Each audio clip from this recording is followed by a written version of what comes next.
Right now at noon, investigators searching for answers after the worst shooting in U.S. history. Shooter Omar Mateen opened fire inside a Pulse nightclub in Orlando over the weekend, killing 49 people and injuring 53 others. We're learning more about those victims today. More than half of those killed have been identified. New at noon, the shooter's father is speaking out again today. And I'm very sorry and I'm very upset that he did what he did. And we have team coverage of this mass shooting. Local 10 News anchor Eric Yutzi, he joins us live from Orlando this midday on the latest with the investigation. Eric. Constance, good afternoon. Plenty of new details we are learning here on this Monday about the horrific shooting at that Orlando nightclub, that gay nightclub Pulse, that left 50 people dead in total, including 49 victims. Now, one of the big questions a lot of people had as this investigation continues is, did this man, Omar Mateen, work alone? Well, today we saw the president and his cabinet. This is an issue they've been looking into and they addressed today. Today, the president saying, as of right now, there is no evidence that the so-called Islamic State group had a real direct influence or had a connection with this shooter, and it doesn't appear as of right now that there was any larger plot associated with this attack. This is being treated as a terrorist investigation. It appears that the shooter was inspired by various extremist information that was disseminated over the internet. All those materials are currently being searched, exploited, so we will have a better sense of the pathway that the killer took in making a decision to launch this attack.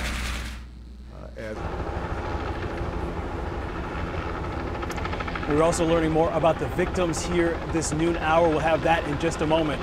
We learned today some new details. We learned that all bodies were removed from Pulse nightclub overnight. 49 victims in all, the 50th body involved in this attack belonging to the shooter. We also learned that the ATF confirmed that there was a third weapon found in Omar Mateen's car. This, as the police gave us brand new information about the terrifying moments the SWAT team decided to storm that club and put an end to this attack. Yesterday was the most horrific day in the history of the city of Orlando, and yet I stand here prouder today of our community than ever. From local officials to state and federal investigators, an all-out effort is underway to uncover the mindset behind the massacre. The FBI has brought resources to bear from the Miami field office, the Atlanta field office, the Jacksonville field office, as well as Quantico, Virginia. The laboratory has sent down shooting reconstructionists, and that's kind of the next task at hand. The Orlando police chief describing the horrific scene as the shooter, Omar Mateen, approaches Pulse nightclub and is confronted by an off-duty police officer. He did engage in a gun battle with the suspect somewhere near one of the entrances. Shortly after that, additional officers responded. The officers ran into the club, firing at Mateen, who then retreated to a bathroom where he took hostages. At that time, we were able to save and rescue dozens and dozens of people who were injured and not injured and get them out of the club. After Mateen made bomb threats, police used a device to penetrate the wall of the bathroom, helping dozens of club goers to escape. The suspect came out of that hole himself, armed with a handgun and a long gun, engaged in a gun battle with officers where he was ultimately killed. By 11 a.m. Sunday, the bodies of the victims had been turned over to the medical examiner and the Florida Department of Law Enforcement for identification. That began the painful job of notifying family members. We're going to continue to work hard to take care of these families and make sure we try to get this community back and the state back to work as quickly as we can. But right now, it's time to grieve for each family member that either lost a loved one or still has somebody in the hospital injured. Grief shared by Mateen's father, who this morning expressed shock and anger over his son's actions. Even if he was my son, I don't approve of anyone doing such a thing against the homeland. Do you know if the home? This is my home.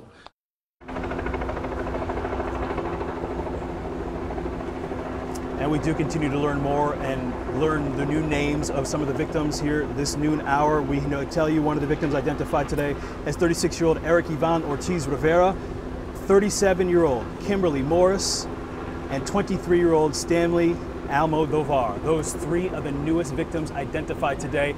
And law enforcement officials telling us at a news conference earlier on that is their priority now. as the investigation into the terrorist act continues, they want to create some closure for some of these families.